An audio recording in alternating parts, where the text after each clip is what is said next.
Assalamualaikum warahmatullahi wabarakatuh. Halo PBI 7 ya. Hari ini kita sinkronus ya, biar tidak jenuh gitu kan. Kemarin sudah ketemu di Zoom, jadi untuk mata kuliah penulisan karya ilmiah kita sinkronus dulu.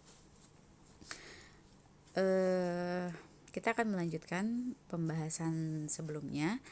Namun nanti ketika pekan depan ada pertemuan, kita akan review dan akan ada tugas sebagai sebagai feedback dari pertemuan hari ini. Jadi kalau kemarin misalnya tugasnya nyari masalah, nanti setelah pembahasan saya akan berikan penugasan. Oke, let's watch and don't forget, gak usah subscribe sih, maksudnya dipahami gitu ya. Atau kalau ada pertanyaan nanti boleh diajukan di kolom komentar Google Classroom ya. Nanti saya akan tetap on pas jam ngajar untuk menjawab atau merespon pertanyaan-pertanyaan yang teman-teman ajukan.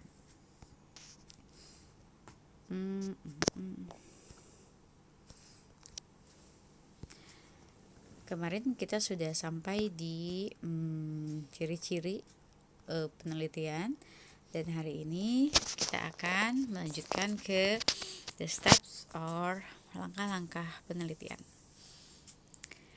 Nah, ini yang saya maksud dengan tugas. Jadi teman-teman nanti pas pertemuan selanjutnya harap sudah memiliki sebuah judul gitu.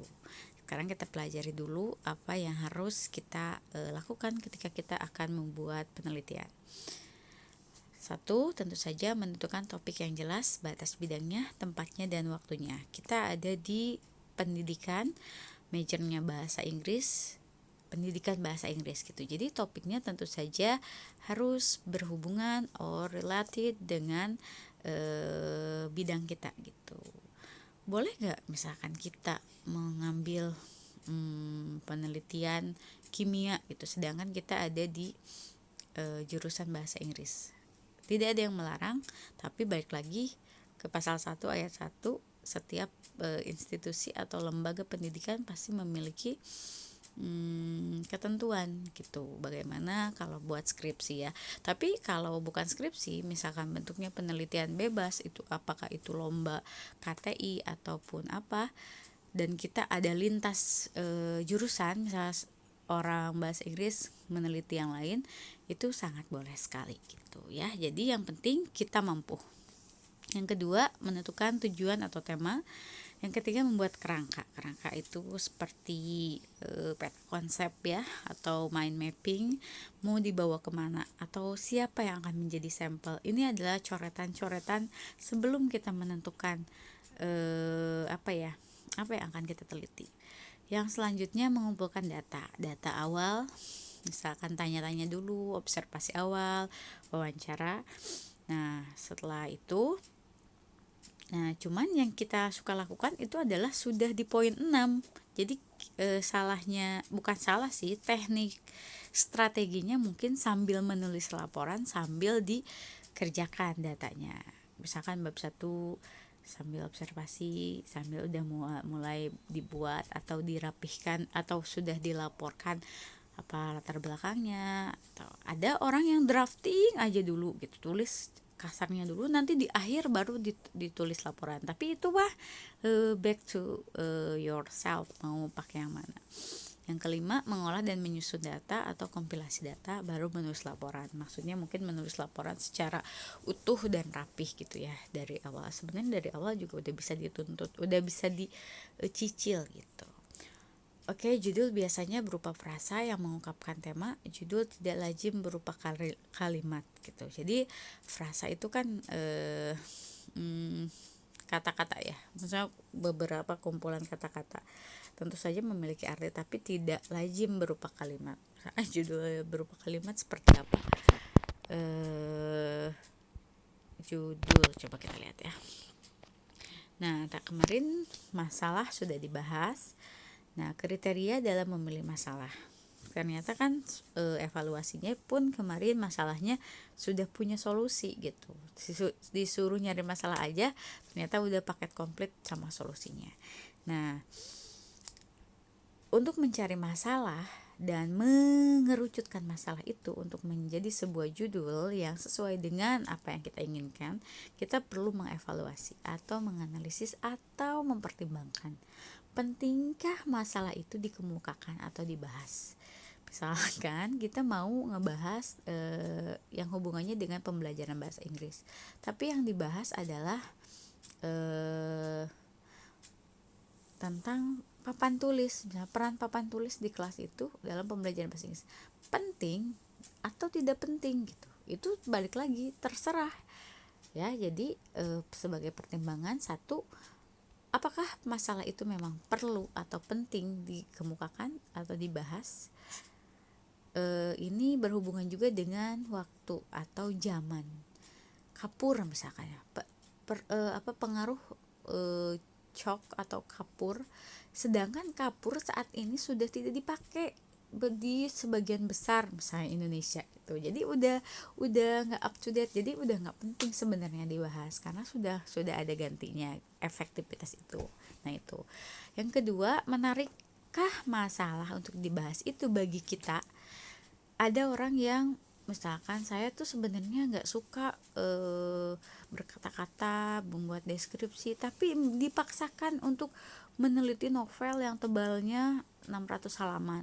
Itu tuh buat kita menarik gak sih kalau kitanya aja nggak pengen, nggak suka ada di sana, tapi kita memaksakan? Itu juga tidak baik ketika kita ada dalam masalah itu ya. Jadi harus menarik dulu, kitanya harus passionnya harus di sana betul gitu. Tapi misalkan, Bu, saya tuh sebenarnya salah jurusan ada di PBI ini, ya udah itu mah dinikmati. Menarik tidak menarik ya harus diselesaikan. Cukupkah pengetahuan, kemampuan dan sarana yang diperlukan? Ya tadi kayak tadi saya bilang, kalau kita ikut lomba KTI terus kita ada misalkan temanya tentang apa? Tentang tata surya misalkan, atau tentang hal-hal yang di luar kemampuan kita, yaitu kita ngukur diri gitu, cukup nggak ya pengetahuan kita. And then selanjutnya, mungkinkah atau mudahkah kita memperoleh datanya? Saya pernah punya pemikiran untuk mengajar untuk melakukan penelitian di siswa-siswa disabilitas SLB waktu itu. Saya konsultasi, tapi kata pembimbingnya, mudah nggak sih kira-kira masalahnya? Kamu tuh punya waktu target dalam beberapa bulan tuh harus selesai, kecuali kamu mau nunda, mau fokus dulu 1 tahun kah? Karena si disabilitas atau SLB itu gurunya juga spesial khusus gitu. Kalau kamu mau terjun ngajar di sana, kamu juga harus belajar segala macam. Nah itu juga perlu dipertimbangkan. Selanjutnya, masalahnya terlalu luas, ada keterbatasan waktu, atau terlalu sempit, bahasannya dangkal gitu. Jadi si masalah jangan terlalu luas dan jangan terlalu sempit ya, sehingga kalau terlalu sempit bahasannya terlalu iya mah udah atuh nggak usah ada penelitian yang kayak gini-gini wae mah misalkan gitu. Itu ya, intinya topik adalah sesuatu yang menjadi pokok bahasan. Pada saat pertama kali seseorang mulai menulis, selalu dihadapkan pada persoalan apa yang akan ditulis. Nah ini kan kita nyari masalah aja kadang sulit, karena makanya trik-trik tadi bukan trik, pertimbangannya itu, tapi suka ada kok inspirasi ya, ujung-ujung aku pengen ini, atau minimal kita punya banyak referensi penelitian orang sehingga menginspirasi kita. Karena belum tentu kan, misalkan di Bandung mah begini, mungkin di Palabuhan Ratu mah beda, karena kondisi siswa, kondisi lingkungan, dan segala hal yang mempengaruhi juga akan berpengaruh terhadap hasil penelitian itu. Penulis harus membatasi subjek agar tidak hanyut dalam suatu persoalan dalam menulis ya. Kemarin ada yang siapa ya yang bilang, Bu, masalah saya ini dan ini dan ini. Jadi ada misalkan ranahnya reading, speaking, and listening. Nah, itu apakah cukup? Apakah tidak terlalu luas? Apakah tidak harus dibatasi gitu? Jadi kan nanti juga ada pembatasan masalah, dan itu perlu karena kita harus fokus. Karena penelitian itu harus fokus. Itu tentang topik atau masalah. Beberapa kriteria dalam memilih masalah sehingga dari masalah kita punya topik yang akan kita bahas untuk bahan penelitian kita. Topik atau main idea ya di sini dapat diperoleh dari lingkungan sekeliling kita. Misalkan pengalaman-pengalaman masa lampau. Kita pernah belajar sebagai siswa, kita tahu pernah loh ada masalah yang kayak gini dari pribadi. Atau kalau misalkan kita ke literasi, ke deskripsi, ada film-film atau ada novel atau ada karya sastra yang kita pernah baca, kita pernah lihat atau kita pernah pelajari, terus menarik menurut kita untuk diteliti gitu juga boleh. Pengalaman masa kini, alam sekitar, persoalan-persoalan kemasyarakatan, kebudayaan, ilmu pengetahuan, dan ekonomi. Pokoknya cari inspirasi sebanyak-banyaknya. Nanti kita evaluasi, kita limitasi. Oh ini mah cocok nih, oh ini tidak gitu. Semua pokok permasalahan tadi dapat dijadikan topik dengan mempergunakan salah satu bentuk tulisan. Yang kemarin kita bahas ada beberapa jenis, ada narasi, deskriptif, eksposisi, dan argumentasi. Narasi itu mengisahkan suatu peristiwa secara kronologis. Deskripsi menggambarkan sesuatu hal yang sesuai dengan keadaan. Eksposisi memberikan penjelasan dan informasi, melukiskan sesuatu yang belum diketahui oleh pembaca. Misalkan bagaimana membuat baja, mengadakan reboisasi akibat kebakaran hutan. Ya, ini karena ngomonginnya masih umum ya, masih karya tulis ilmiah, tapi ilmiah gitu. Bagaimana mengadakan reboisasi itu dikaji secara ilmiah, bukan secara pendapat aja gitu. Atau jadi ada observasinya, terus ada mungkin kalau dibutuhkan angket dan sebagainya, itu juga boleh dibahas. Ini kan secara umum. Selanjutnya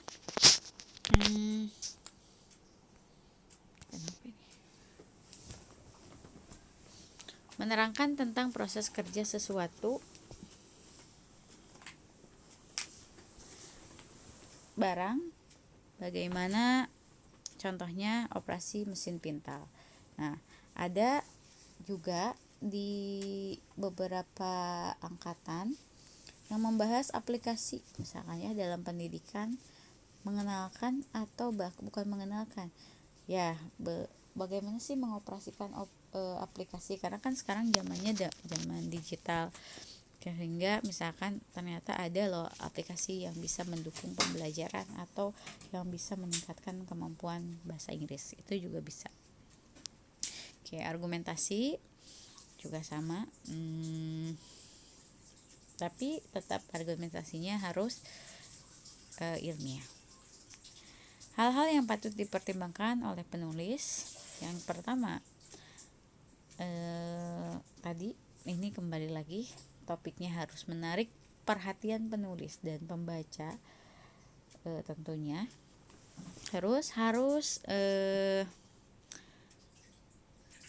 dalam lingkup kita, yang kita bisa, kira-kira kita mampu untuk menyelesaikannya.